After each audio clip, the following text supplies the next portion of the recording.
반갑습니다. 대창 서의 법지입니다. 대창은 대원사의 대와 창문의 창의 약칭이고 대창 서의 서는 일반 서토리의 서입니다. 오늘은 대원사의 대창 서 스토리로 부처님의 삼불능, 부처님도 세 가지는 줄 수 없다에 관하여 한 말씀 공유해 볼까 합니다. 불능이라 그러면 능히 할 수 없는 일, 될 수 없는 일, 즉 불가항력이죠. 힘이 미치지 못함을 이야기합니다. 그러니 부처님의 삼불능은 부처님도 세 가지는 해결할 수 없다. 부처님도 세 가지는 해결해 줄 수 없다는 것이죠. 아니, 실망이죠. 실망하지 마십시오. 여기에는 깊은 의도가 숨어 있기 때문에 그렇습니다. 사실 부처님도 못하는 것이 있다는 것이죠. 못해주는 것이 있다. 그래서 우리는 자기 스스로를 생각할 적에 자기가 엄청난 능력자라고 착각할 때가 있습니다. 그죠?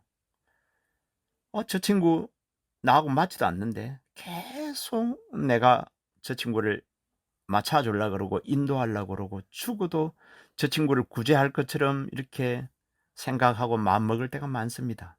저는 그럴 때 그런 친구를 만나면은 헤어져라, 꿈 깨라 라고 이렇게 이제 말해주고 싶습니다. 아니, 내가 친구한테 짜장면을 3그릇 샀어. 근데 친구는 나한테 짬뽕도 1그릇 안 사. 나는 그 친구 사귀지 말하는 거죠.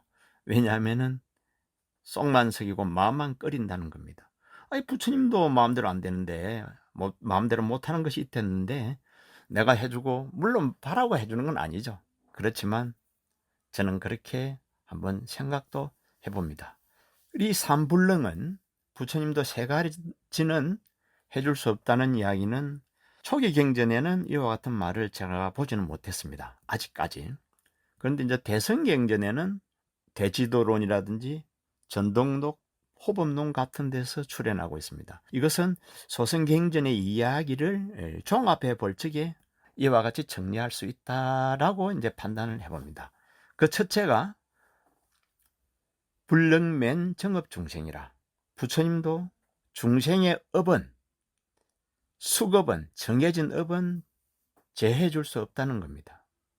부처님이 중생의 업을 대신 받아줄 수 없다는 거죠.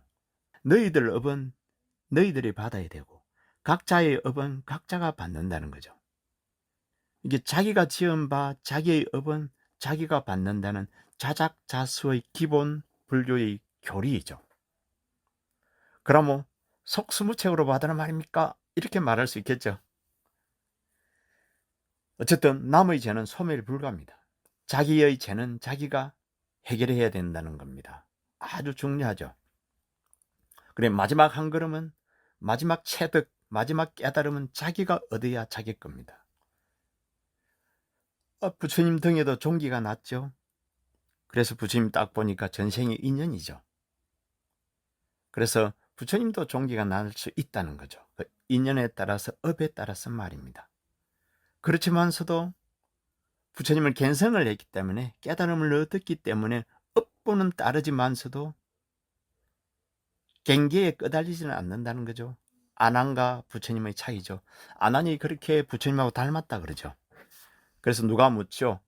아난이 그렇게 부처님하고 닮았는데 뭐 어디가 차이가 있습니까? 그러니까 아난은 경계에 끄달리고 부처님은 경계에 끄달리지 않는다. 부처님께서는 등에 종기가 나도 그 인연을 알기 때문에, 종기가 왜 났는지 인연을 알기 때문에 괴로워하지 않는다는 거죠. 두 번째는 불능도 무연중생이죠. 인연이 없는 중생은 제도할 수 없다는 거죠. 인연이 있어야 제조가 된다는 거죠. 그래서 인연을 지어서 극락을 가는 거죠. 아미타경을 읽고 극락과 인연을 지어서 우리가 극락세계에 갈 수 있고, 대원사와 인연이 있어서 대원사에 온다는 거죠. 그래서 인연을 지어야 된다는 거죠. 그래서 인연이 없는 중생은 제도도 안 된다는 거죠. 부처님 당시 때 조다리는 제받았다죠. 악연이 있죠. 악연이 있어서 금생에 제도가 안 되고 다음 생에 법화경에 보면은 부처님 법을 받아 이제 부처님이 되죠. 깨달음을 얻는 수기를 받습니다. 어쨌든 인연을 지어야 된다는 거죠. 그래서 좋은 인연을 지으면은 좋은 인연을 받게 된다는 거죠.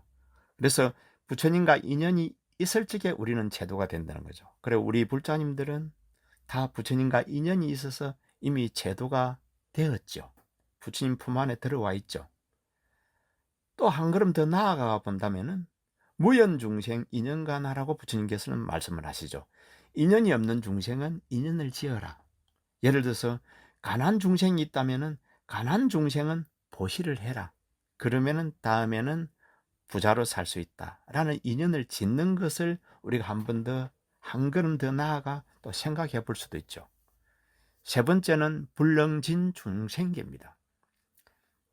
부처님께서도 이 중생계를 한꺼번에 다 제도할 수가 없다는 거죠. 이 이야기는 물론 앞에 불능도 무형중생, 인연이 없는 중생, 불능면 정업할 적에 업이 각각 다른 중생, 업을 인연을 동시에 구족해야만이 그죠? 우리가 바로 한꺼번에 제도가 되고 한꺼번에 구제가 된다는 건데 그죠? 바로 부처님께서도 인연이 다르고 업이 다르기 때문에 중생계를 한꺼번에 제조할 수 없다고 이야기하죠. 부처님 당시 때 이런 이야기도 있죠. 법화경 방팽품에 보면은 부처님께서 법화경을 딱 설하는데 많은 제자들이 그냥 나가버리죠. 이게 부처님께서 일불성, 최고의 마지막 단계인 최고의 일불성을 설하는데 일불대성의 길을 설하고 있는데 그 자리에는 정상만이라 그래가지고 자기 스스로 깨달음을 얻었다는 정상만들은 그 이야기를 듣고 부처님 곁을 떠나버립니다. 그래서 부처님께서도 잡지 않죠. 왜냐하면 저 중생들은 제도할 수가 없구나 라고 말입니다. 이게 한꺼번에 제도가 안 된다는 거죠. 부처님 당시 때인데도 말입니다.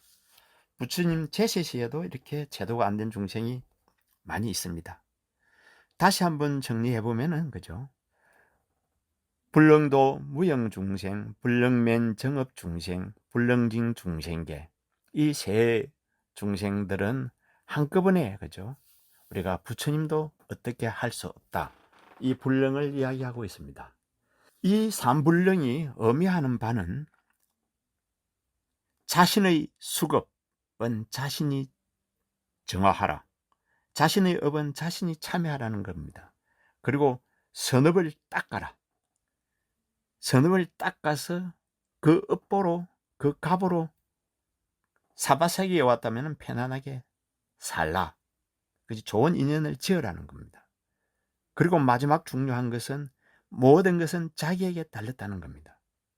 마지막 중요한 것은 자기에게 달렸다는 겁니다. 깨달음도 마지막은 자기가 얻어야 된다는 겁니다. 부처님이 깨달음을 얻었다고 해서 니엘하고 툭툭 던져주진 못한다는 거죠. 물론 던져줘도 우리는 그것을 받아 가지지 못한다는 거죠. 그 받아 가지는 마지막은 그 깨달음 마지막은 자기 스스로 체험해야 된다는 것이 이 속에는 깊이 담겨 있습니다.